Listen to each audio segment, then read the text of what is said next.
Good afternoon, Ospreys. You're watching the last Nest News of the semester, live from the Student Union. I'm Max McBride. And I'm Kara Scarborough. Coming up on today's show, faculty pay increase, UNF's new head soccer coach, the weather, and a sports update. So stay tuned and enjoy the show.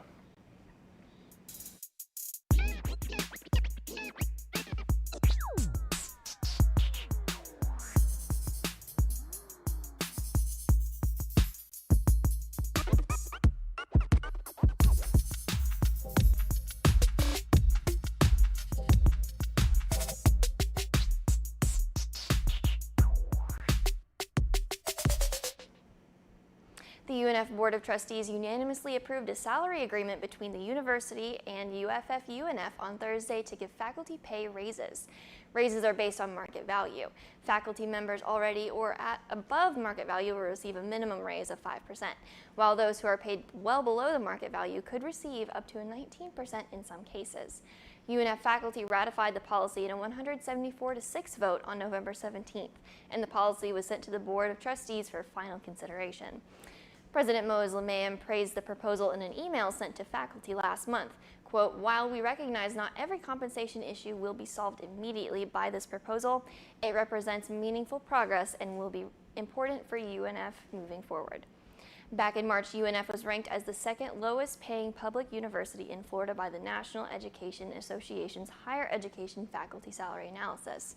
This initiative comes after the university commissioned a faculty and staff compensation survey from Evergreen Solutions, a consultation company that conducts studies for public education and government institutions, comparing UNF faculty and staff with other similar R1 and R2 universities, according to Lemaim's email. The raise will bring an average of UNF faculty above the market value average. It's still unclear how this rank UNF will compare to other Florida schools. University of North Florida Athletics announced on Tuesday that Jamie Davies would be stepping into the role as head coach of the UNF men's soccer program. Davies is set to become the third head coach in the team's 32-year history.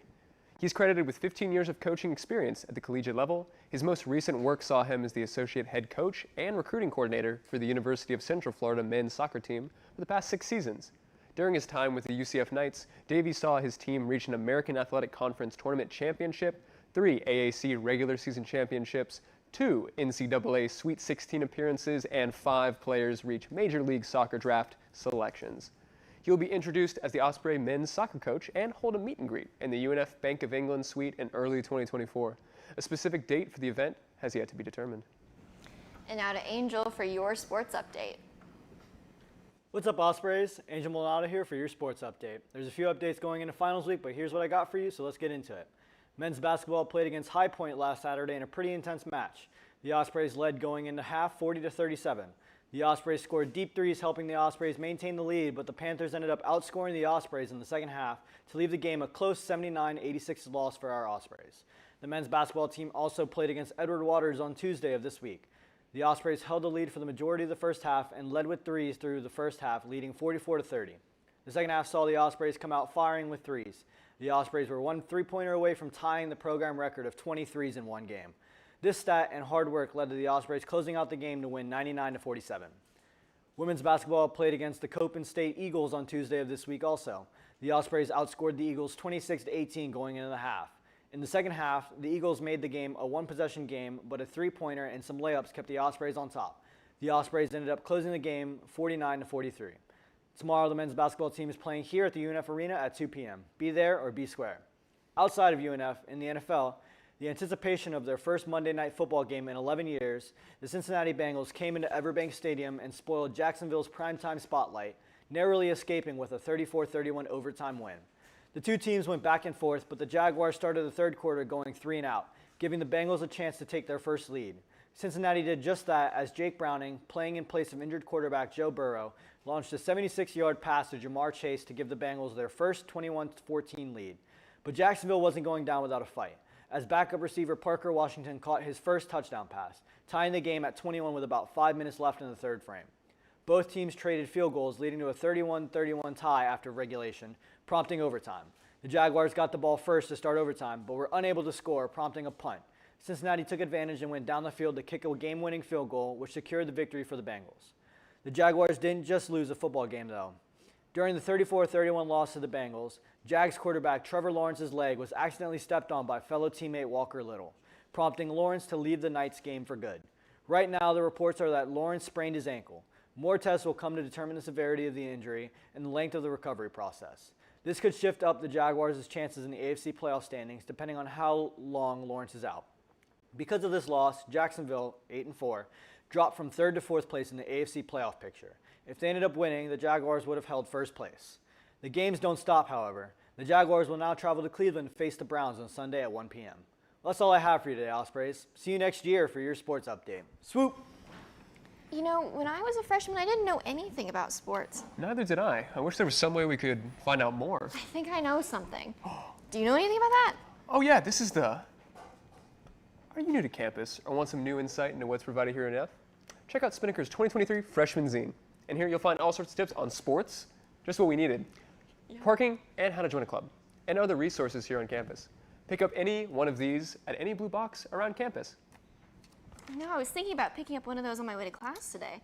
Ooh, But very I'm cool. concerned. What's the weather going to be like? I have no idea, but thankfully we know somebody who does. Let's go over to Kobe for your weekly weather update.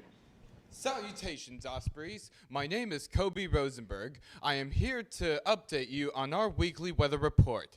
Today is cloudy with a high of no more than 72 degrees, and tonight we will get down to 50 degrees.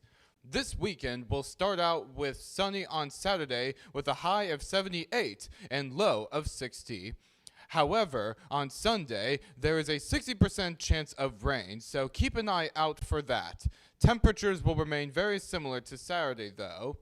Next week will be cooler, and temperatures will remain pretty constant, with highs on the high 50s to mid-60s and low in the 40s and mid-50s.